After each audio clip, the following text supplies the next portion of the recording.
The handcuffs clicked shut around Brandon's wrists at exactly 9:52 a.m., right in front of his advanced biology class. 23 pairs of teenage eyes watched in stunned silence as their respected teacher, the man who had taught half their older siblings, who coached debate team on weekends, who never missed a Sunday service, was led away like a common criminal. "Mr. Blake," whispered Emma from the front row, her voice barely audible above the shuffle of police boots on linoleum. Brandon looked back once, his kind eyes now filled with confusion and terror. "Keep studying chapter 12, he managed to say, his voice cracking. "The test is still on Friday." But there would be no test on Friday. There would be no more of anything for Brandon Blake. The charges hit him like a physical blow when Detective Reynolds read them in the hallway. Inappropriate relationship with a minor, abuse of authority, corruption of a student. The words seemed to bounce off the walls of Lincoln High School, echoing through corridors where Brandon had walked with purpose and pride for 12 years. "This is a mistake," Brandon said, his voice steady despite the tremor in his hands. I would never." "Save it for your lawyer," Reynolds replied, not unkindly, but with the weariness of a man who had heard every denial imaginable. As they walked past the main office, Brandon caught a glimpse of Principal Morrison through the glass door. The man who had hired him, who had praised his dedication just last month, now couldn't meet his eyes. The secretary, Mrs. Foster, who always brought him cookies on his birthday, turned away completely. The hallway felt like a tunnel closing in around him. Student voices dropped to whispers as they passed, then erupted into excited chatter once the police car doors slammed shut. By lunch period, the news would spread beyond the school walls. By dinner, it would be the talk of every household in Cedar Falls. Brandon stared out the window of the police cruiser as his school, his second home for over a decade, disappeared behind them. He thought of his wife, Rebecca, probably teaching her third-grade class at Riverside Elementary, completely unaware that their carefully built life was about to implode. He thought of his students, confused and frightened. He thought of his church family, who would hear the news and struggle to reconcile it with the man they thought they knew. Most of all, he thought of the truth and how little it seemed to matter when the whole world had already decided you were guilty. The news hit social media before Brandon had even finished being processed at the county jail. #TeacherArrested began trending in their small town's digital sphere. And with it came an avalanche of judgment that buried 12 years of spotless reputation in less than 12 hours. Rebecca first heard about it from her principal, who pulled her out of class with the kind of gentle urgency reserved for family emergencies. The words seemed impossible. "Your husband has been arrested. You need to go home." The drive from Riverside Elementary to their quiet neighborhood felt like crossing into enemy territory. News vans had already sprouted like weeds in front of their modest two-story home. Cameras tracked her movement as she pulled into the driveway, and she could hear the rapid-fire questions being shouted even through her closed car windows. "Mrs. Blake, did you know about your husband's relationship with the student? How long has this been going on? What do you have to say to the victim's family?" Victim. The word hit Rebecca like a physical blow. Inside their house, the house that had painted together last spring, filled with photos of their mission trips and school events, she sank into Brandon's reading chair and tried to make sense of a world that no longer made any sense at all. Her phone buzzed constantly. Text messages from friends, calls from reporters, voicemails from church members offering prayers that sounded more like questions. The most painful were from other teachers, people who had worked alongside Brandon for years, now asking carefully worded questions about whether they had noticed anything unusual. At Cedar Falls Community Church, where Brandon had served as a deacon for 8 years, the emergency board meeting lasted until nearly midnight. Pastor Williams, a man who had officiated their wedding, who had prayed with them through Brandon's father's death, stood before the board with obvious anguish. "We have to think about the church's reputation," said board member Janet Foster, the same woman whose son Brandon had tutored through chemistry the year before. "We can't be associated with this kind of scandal." "But we don't know the facts yet," argued Tom Rivers, Brandon's closest friend on the board. "Shouldn't we wait?" "The facts," Janet's voice rose. "He was arrested. There's an accuser. What more facts do we need?" By morning, Brandon's name had been quietly removed from the church website. The Bible study he led was temporarily suspended. The youth camping trip he had organized for next month was transferred to another leader. At Lincoln High, his classroom was sealed with yellow tape as if it were a crime scene. Students gathered around it in clusters, some defending him, others sharing stories they now reinterpreted through the lens of suspicion. "Remember how he always stayed after school to help students?" whispered one girl to her friends. "Maybe that wasn't normal. He gave me a ride home once when my car broke down. Do you think?" Every act of kindness, Every moment of mentorship, every late night spent grading papers or preparing lessons was now viewed through a filter of doubt. The Brandon Blake they thought they knew, the man who brought donuts on test days, who never raised his voice, who remembered every student's birthday, began to feel like a stranger wearing a familiar face. But it was the silence that hurt the most. The friends who stopped calling, the neighbors who no longer made eye contact, the colleagues who crossed the street rather than engage in awkward conversation. In a town of 15,000 people, Brandon Blake had become invisible overnight, not because people couldn't see him, but because they were afraid to look. The county jail cells smelled of industrial disinfectant and broken dreams. Brandon sat on the narrow cot, his Bible open but unread in his lap, listening to the sounds of a world he had never imagined himself part of. He had been a teacher for 12 years. Before that, he had been a student himself, high school valedictorian, college honor society, seminary graduate. His biggest transgression had been sneaking an extra cookie from the church fellowship hall when he was 8 years old. Now he shared space with men whose stories were written in scars and tattoos, whose vocabulary consisted of words he had never spoken aloud. "What you in for? Teach?" asked his cellmate, a weathered man named Rico, who had been surprisingly kind despite his intimidating appearance. "Something I didn't do," Brandon replied, the words sounding hollow even to himself. Rico nodded knowingly. "That's what we all say, but some of us mean it." During the long hours between meals and lawyer visits, Brandon found himself replaying every interaction he had ever had with his students. Had he been too friendly, too encouraging? Had his genuine care for their success been misinterpreted? He thought about Jessica Murphy, the girl whose accusation had landed him here. She had been in his sophomore biology class 2 years ago, bright but struggling, dealing with her parents' messy divorce. He remembered the day she had stayed after class, tears streaming down her face, overwhelmed by the chaos at home. "Mr. Blake," she had said, "I can't concentrate on anything. My grades are falling apart." He had done what any caring teacher would do, offered extra help, provided resources for counseling, even stayed after school to tutor her when she fell behind. When she failed his final exam, despite his efforts, he had seen the disappointment in her eyes, the way she blamed him for not doing enough to save her grade. But an inappropriate relationship? The accusation seemed to come from a different universe entirely. His lawyer, Robert Chen, was a sharp man in an expensive suit who spoke in careful, measured sentences. The alleged victim claims you initiated physical contact during after-school tutoring sessions. She says it escalated over several weeks. "That's not true," Brandon said firmly. "I never touched her inappropriately. I never even touched her at all except maybe a handshake or a pat on the shoulder when she did well on a test." Chen nodded, making notes. "The problem is, it's her word against yours, and juries tend to believe young accusers in cases like this." "Cases like this?" Brandon repeated the phrase bitterly.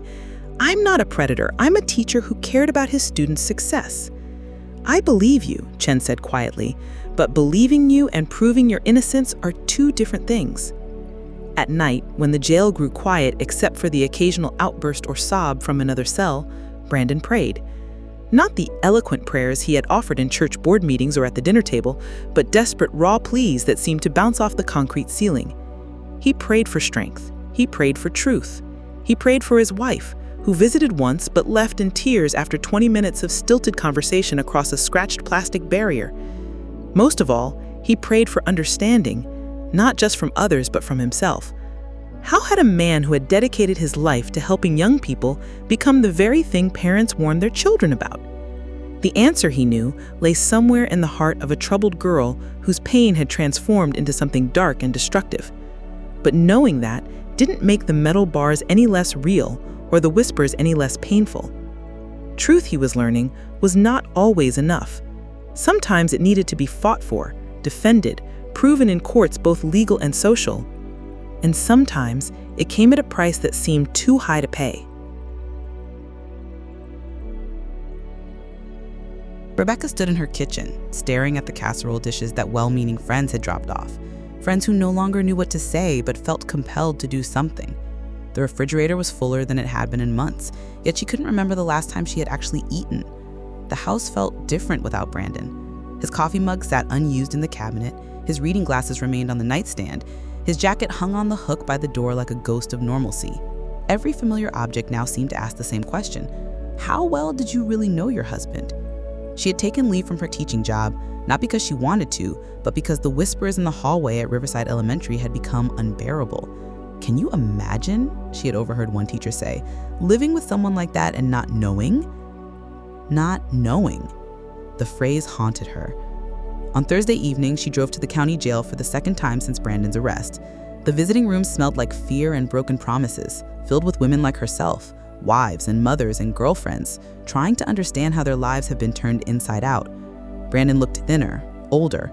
The man who had sung in the church choir, who had coached Little League on weekends, who had cried at romantic movies, now wore the hollow look of someone learning to survive in a world where kindness was seen as weakness. "How are you holding up?" he asked, reaching across the table before remembering he couldn't touch her. "I don't know," she answered honestly. "Everyone keeps asking me if I suspected anything. They keep looking at me like I'm either incredibly naive or complicit," Brandon finished quietly. They sat in silence for a moment, surrounded by the low murmur of other desperate conversations. "Brandon," Rebecca said finally, her voice barely above a whisper, "I need to ask you something, and I need you to tell me the truth." He straightened, fear flickering in his eyes. "Anything. Did you ever, with any student, anything that could be misinterpreted?" The question hung between them like a blade. Brandon's face went through a series of emotions: hurt, understanding, and finally a kind of resigned sadness. "I tutored students after school," he said slowly. "I encouraged them when they were struggling. I tried to be the kind of teacher I wish I had when I was their age, but I never, not once, crossed any line. I never touched a student inappropriately. I never said anything inappropriate. I never even thought." His voice broke. "Rebecca, I know how this looks. I know why people are doubting me.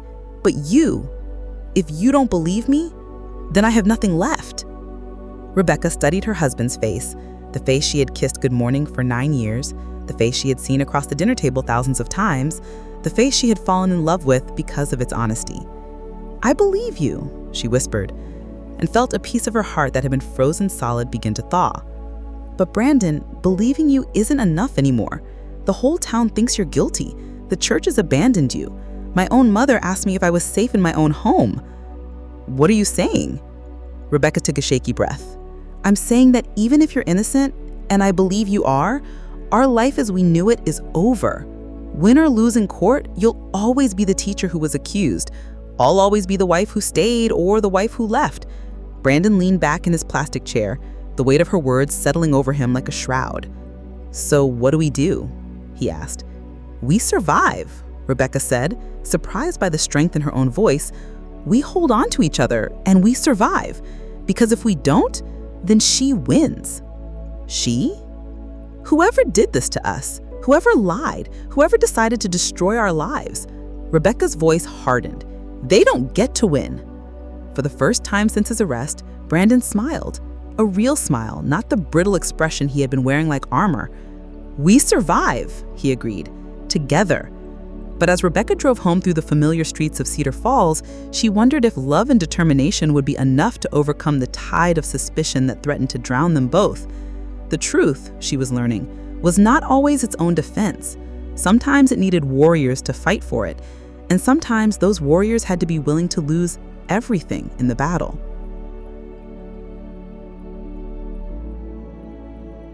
Jessica Murphy sat in her bedroom, staring at the acceptance letter from State University that had arrived 3 weeks ago. Before everything changed, it had represented freedom, a chance to escape Cedar Falls, to start over somewhere nobody knew about her parents' bitter divorce or her reputation as the girl who couldn't quite keep up. Now it felt like evidence of dreams that would never come true. Her phone buzzed constantly with messages from friends, reporters, and strangers who had somehow gotten her number. Everyone wanted to know how she was coping with what Mr. Blake had done to her. The attention should have felt validating, but instead it made her stomach twist with anxiety. The lie had started small, almost accidentally. She had been talking to her friend Maya about how unfair it was that she had failed Mr. Blake's biology final, how he had been so nice to her all year but then refused to give her the extra credit she desperately needed to graduate on time. Maybe he wanted something in return for all that special attention, Maya had suggested, half joking. You know how some teachers are. The seed of an idea had planted itself in Jessica's mind. She was already repeating the year, already the subject of pitying looks and whispered conversations. Her father barely spoke to her since the divorce. Her mother was too busy with her new boyfriend to notice her struggles, and her grades had become a source of family shame. But what if she wasn't the failure? What if she was the victim? The story had grown in the telling. What started as vague implications became specific accusations. The tutoring sessions became inappropriate meetings. Mr. Blake's encouragement became manipulation. His genuine concern for her success became something darker, more sinister. By the time Detective Reynolds interviewed her, Jessica had convinced herself the story was true. The attention was intoxicating. Police officers treating her words as gospel, prosecutors promising to fight for justice, counselors validating her pain. For the first time in months, people cared about what happened to Jessica Murphy. But now, 3 weeks into the investigation, the weight of the lie was crushing her. She had seen the news footage of Mr. Blake being arrested, seen his wife's devastated face, read the online comments from former students defending their beloved teacher. "He changed my life," one alumnus had written on Facebook. "When my dad left, Mr. Blake was the only adult who still believed in me." "Best teacher I ever had," wrote another. "He stayed after school to help me with college applications when nobody else cared." The stories piled up, hundreds of them, painting a picture of a man whose only crime was caring too much about his students' success. Each testimonial felt like another knife in Jessica's conscience. She had started having nightmares. In them, she was in a courtroom, pointing at Mr. Blake while he looked at her with those kind, confused eyes. In the dreams, everyone could see through her lie, could see the real Jessica underneath, selfish, vindictive, willing to destroy an innocent man to avoid taking responsibility for her own failures. Her mother found her crying in the bathroom at 2 a.m. on a Tuesday night. "Baby, what's wrong?" Linda Murphy asked, wrapping her arms around her 18-year-old daughter. "Are you having flashbacks about what he did to you?" Jessica wanted to tell her the truth. The words were right there, begging to be spoken. "He never touched me. He never said anything inappropriate. I made it all up because I was angry and hurt and stupid." But looking at her mother's face, finally focused on her instead of on work or the divorce or her new relationship, Jessica couldn't do it. "I just want it to be over," she whispered instead, which was at least partially true. "It will be, sweetheart. He'll go to prison and you'll never have to see him again." Prison. The word hit Jessica like a physical blow. She hadn't thought that far ahead when she started the lie. She had imagined Mr. Blake being fired, maybe having to move to another town. She hadn't pictured him in a concrete cell, hadn't thought about his wife losing her husband, hadn't considered that her need for attention would cost an innocent man his freedom. That night, Jessica researched what happened to teachers convicted of inappropriate relationships with students. The article she found painted a horrifying picture. Registry as a sex offender, unemployability, social ostracism, sometimes violence in prison. She was going to destroy a good man's life because she was too proud to admit she had failed a test. The guilt felt like poison in her bloodstream, spreading to every part of her body until she could barely function. She stopped eating, stopped sleeping, stopped pretending to be the victim everyone wanted her to be. But she was in too deep now. Too many people believed her story, had invested in her pain, had built their own narratives around her victimhood. The prosecutor had told her she was brave for coming forward. The school counselor had praised her courage. How could she tell them all that she was actually a coward who had chosen to destroy an innocent man rather than face her own shortcomings? The answer, Jessica realized with growing horror, was that she couldn't. She was trapped in her own lie, and Mr. Blake was trapped with her. The bottle of pills sat on Jessica's desk like a quiet promise of peace. 30 capsules of her mother's prescription sleep medication, enough to make the crushing weight of guilt disappear forever. It was 3 a.m. on a Sunday morning, exactly 4 weeks since Mr. Blake's arrest. Jessica had spent the hours since midnight writing and rewriting a letter that would never make things right, but might at least tell the truth. To whoever finds this, Mr. Blake never touched me. He never said anything inappropriate. He never did anything wrong except try to help a student who was failing his class. I made up the story because I was angry about my grade. I was angry at my parents, at school, at everyone. I thought if I said he did something wrong, people would feel sorry for me instead of being disappointed in me. I didn't think about what it would do to him. I didn't think about his wife or his life or anything except myself. I'm sorry. I know sorry isn't enough, but it's all I have. Jessica Murphy. She had written similar letters a dozen times over the past week, each one ending up crumpled in the trash. This time felt different. This time, she had the pills to make sure she wouldn't lose her nerve again. The house was quiet around her. Her mother was asleep down the hall, probably dreaming of wedding plans with her new boyfriend. Linda had been so proud of her daughter's courage in coming forward, so supportive during the difficult time. She had no idea that her daughter was actually a coward who had destroyed an innocent man's life rather than face the consequences of her own failures. Jessica thought about Mr. Blake in his jail cell, probably lying awake on a narrow cot, wondering how his life had gone so wrong so quickly. She thought about his wife alone in their house, fielding suspicious looks from neighbors and former friends. She thought about all the students Mr. Blake would never teach, all the lives he would never change for the better because of her selfish lie. The weight of it all had become unbearable. She unscrewed the cap of the pill bottle, and the sound seemed impossibly loud in the quiet room. 28 pills spilled into her palm. She had already taken 2 over the past few days, unable to sleep through her nightmares. This is better for everyone, she told herself. Mr. Blake will be cleared when they find the letter. His wife will get her husband back. I won't have to live with what I've done. But as she raised the handful of pills toward her mouth, Jessica caught sight of herself in the mirror above her dresser. She looked like a ghost, pale, hollow-eyed, barely recognizable as the girl who had started her senior year with such hope just months ago. Is this really who you want to be? She asked her reflection. Someone who destroys lives and then takes the coward's way out? The pills trembled in her hand. She thought about Mr. Blake again, but this time she remembered him differently. She remembered the day he had found her crying in the hallway after her parents' divorce was finalized, how he had listened without judgment as she poured out her pain. She remembered how he had stayed after school to tutor her even when she was rude and unresponsive, how he had never given up on her even when she had given up on herself. He never gave up, she realized. Even when things seemed impossible, he never gave up. The irony was bitter. The man she was destroying had taught her the very lesson she needed now. Sometimes the bravest thing you can do is keep fighting, even when you want to quit. Jessica set the pills down and picked up her phone instead. Detective Reynolds' business card was propped against her desk lamp. He had told her to call if she remembered any new details about her assault. She would call him all right, but not with new lies, with the truth. Her hand shook as she dialed the number. It was too late for a normal phone call, but this couldn't wait until morning. She had already waited too long. "Reynolds here," the detective answered, his voice gravelly with sleep. "Detective, this is Jessica Murphy. I need to tell you something. I need to tell you the truth." There was a pause. "Jessica? It's 3 a.m. Are you all right?" "No, I'm not all right, and neither is Mr. Blake.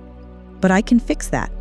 She took a deep breath, looked at the pills scattered across her desk, and made the choice that would either destroy her life or finally let her start living it honestly. "Detective Reynolds, I lied about everything." Detective Reynolds arrived at the Murphy house at 4:30 a.m., accompanied by a female officer and a social worker. The confession Jessica had given over the phone needed to be properly documented, witnessed, and verified before it could undo the damage she had caused. Jessica met them at the door, her mother hovering behind her in a bathrobe, confusion and fear written across Linda Murphy's face. "Jessica, baby, what's going on?" Linda asked. "Why are the police here?" "I need to tell them the truth, Mom," Jessica said quietly. "About Mr. Blake. About everything." The formal interview took place in the Murphy living room, with Jessica's mother and a lawyer present.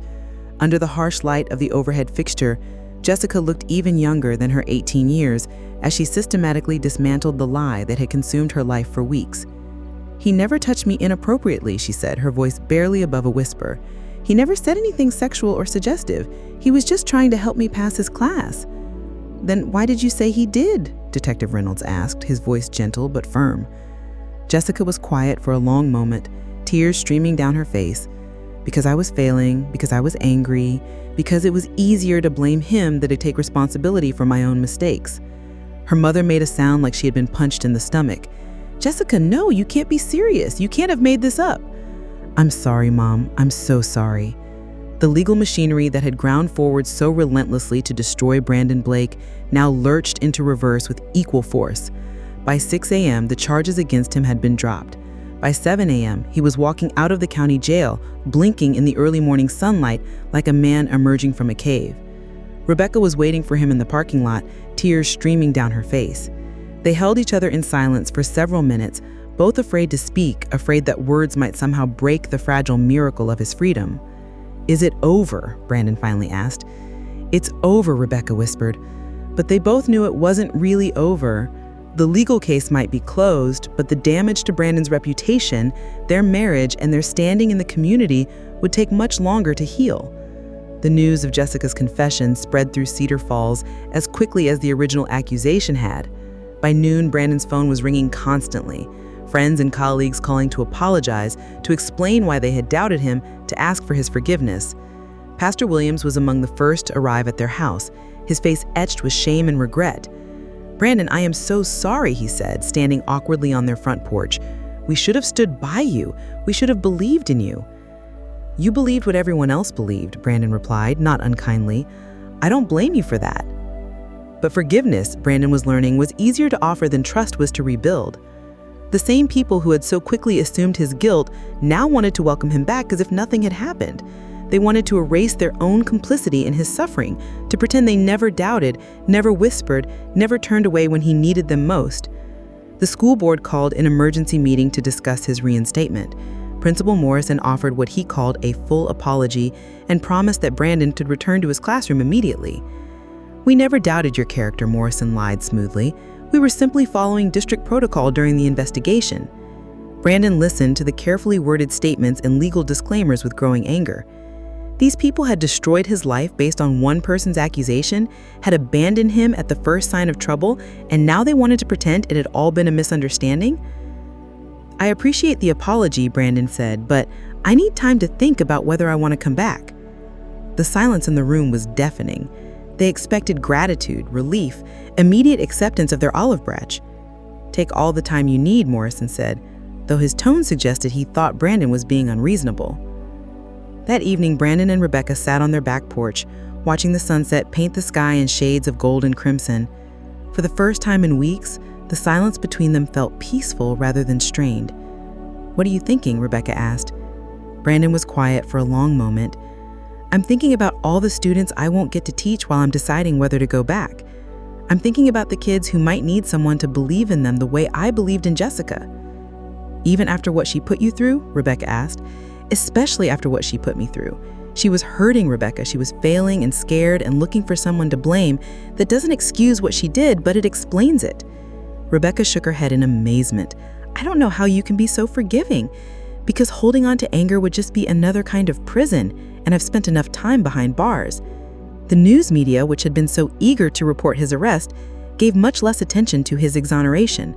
A small article on page 6 of the Cedar Falls Gazette mentioned that charges had been dropped due to new evidence. But there were no front-page headlines proclaiming his innocence, no television interviews allowing him to tell his side of the story. Some people in town never heard about his vindication. Others chose not to believe it, convinced that powerful people had somehow covered up his crimes. The whispers continued, quieter now, but still persistent. "No smoke without fire," some people said. "Where there's one victim, there are usually others," others whispered. Brandon learned that innocence, once questioned, could never be completely restored. There would always be those who remembered the accusation more clearly than the retraction, who preferred the salacious story to the boring truth. But there were others, former students, colleagues, friends, who made it their mission to publicly support him, to share their own stories of his kindness and integrity, to rebuild the reputation that had been so carelessly torn down. The truth had set him free from jail, but the real battle for his freedom was just beginning. 6 months after his arrest, Brandon Blake stood before a new classroom in a different town, looking out at 35 faces that didn't know his story. Here, in Millfield, 2 hours away from Cedar Falls, he was simply Mr. Blake, the new biology teacher who had excellent recommendations and a passion for helping students succeed. The move had been Rebecca's idea. "We can start over," she had said. "Somewhere nobody knows what happened." But Brandon had learned that you can't outrun the truth, and you can't outrun lies either. Both follow you wherever you go, woven into the fabric of who you are. He had spent the summer rebuilding himself piece by piece, reading, praying, gardening, learning to sleep through the night again, learning to trust that not every phone call was bad news, that not every knock on the door was another crisis. The hardest part had been forgiving, not just Jessica, but the community that had abandoned him, the church board that had erased his name, the friends who had crossed the street rather than meet his eyes, the neighbors who had whispered about his guilt even after his innocence was proven. Forgiveness, Brandon had discovered, was not a feeling, but a choice. And it was a choice he had to make over and over again, sometimes several times in a single day. On his first day at Millfield High, Principal Garcia introduced him to the staff with genuine warmth. "We're lucky to have Mr. Blake joining us. His former students speak very highly of him." Some of them did, anyway. After his exoneration, dozens of former students had reached out through social media, sharing stories of how he had changed their lives. Their testimonials had helped him get this new job, had reminded him why he had become a teacher in the first place. But there were other former students who never contacted him, who perhaps still wondered if the accusations might have been true. The doubt would always be there, a shadow following him wherever he went. "Mr. Blake," a voice interrupted his thoughts. A sophomore named Marcus was standing beside his desk, holding a graded test paper. "I got a C- on this test. Is there anything I can do to bring my grade up?" The question transported Brandon back to another classroom, another struggling student, another moment when a teacher's desire to help had been twisted into something dark and ugly. For just a moment, Brandon felt the familiar knot in his stomach. What if he helped this student and rumors started again? What if his kindness was misinterpreted? What if another angry teenager decided to destroy his life? Then he looked at Marcus, really looked at him, saw the hope in his eyes, the determination mixed with disappointment, saw himself at that age, struggling with chemistry, needing someone to believe he could do better. "Of course," Brandon said, pulling out his lesson plan book. "Can you stay after school on Tuesday? We'll go through the problems you missed." "Really? Thanks, Mr. Blake." As Marcus walked away, Brandon felt something shift inside him. The fear was still there, it might always be there, but it no longer controlled him. He would not let Jessica's lies rob him of his calling. He would not let the doubt of others prevent him from being the teacher his students needed. That afternoon, he called Rebecca at her new job at Millfield Elementary. "How was your first day?" she asked. "Good," Brandon said, and meant it. Really good. No second thoughts about starting over? Brandon looked around his new classroom, at the periodic table he had hung on the wall, at the inspirational posters about scientific discovery, at the lab equipment that would help bring biology to life for his students. "No second thoughts," he said. "This is where I belong." That evening, he received an unexpected phone call. The caller ID showed a number he didn't recognize, but the voice was familiar.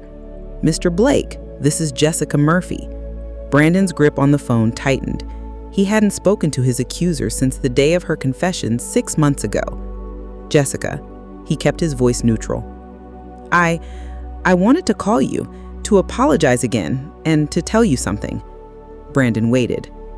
"I'm starting college in the fall, community college, since my grades weren't good enough for anywhere else. But I'm majoring in education. I want to become a teacher." The irony was not lost on Brandon.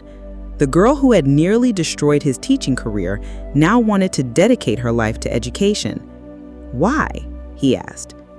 Jessica was quiet for a long moment. "Because of what you showed me.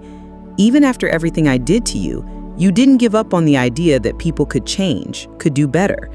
I want to be that kind of teacher for someone else." Brandon closed his eyes, feeling tears he hadn't expected. "Jessica, what you did nearly destroyed my life, my marriage, my faith. I know. I'm sorry. I'll be sorry for the rest of my life. But," Brandon continued, "if you're really committed to making amends, then become the best teacher you can be.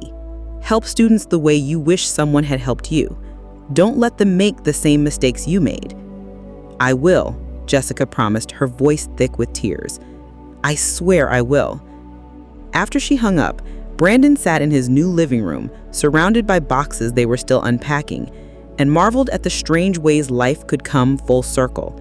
His reputation in Cedar Falls might never fully recover. Some people would always remember the accusation more clearly than the exoneration, but he was still here, still teaching, still believing in the power of education to change lives, even when that belief had nearly cost him everything. The truth had set him free, but more than that, it had made him stronger. He had learned that integrity wasn't about never being tested. It was about remaining true to yourself, even when the whole world seemed to be against you. In his new classroom, hanging above his desk, was a small framed quote he had found during his darkest days in jail. "The truth will set you free, but first it will make you miserable." Brandon Blake had lived through the misery. Now he was finally truly free. And tomorrow he would teach another group of students about the wonders of biology, about the miracle of life, about the importance of asking questions and seeking truth. Because that's what teachers do. They plant seeds of knowledge and hope, trusting that someday, somehow, those seeds will grow into something beautiful. Even when the ground seems too hard, too damaged, too broken to nurture new life. Especially then.